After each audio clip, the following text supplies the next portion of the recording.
هلا بنات، شلونكم؟ شو اخباركم؟ شلون تكونوا بألف خير؟ رجعنا بفيديو جديد وفقرة جديدة العناية بالبشرة. طبعا حبيت انصحكم بهذا الجهاز. هذا الجهاز اني اخذته قبل 6 اشهر تقريبا. هو للرؤوس السوداء مثل ما تشوفون، للانف وللي تحت الشفة، للمسامات المفتوحة، كلش زين، انصحكم به. طبعا هو يفادني للوجه كله، ما يسحب، لكن تحت الشفة وللانف وللرؤوس والعفو المسامات المفتوحة انصحكم به وبشدة.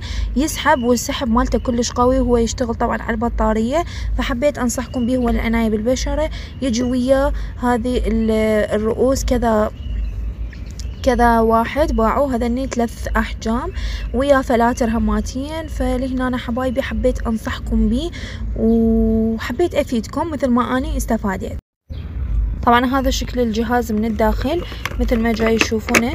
خليه اشغل لكم اياه وتسمعون القوة مالته، مال الدفع، العفو مال الشفط. مثل ما جاي تسمعون، هو يجي بدرجة واحدة، ما بيه درجات، ويجي هنا ينخل بطارية، بس البطاريات مالته تطول يعني ما يسحب هواية.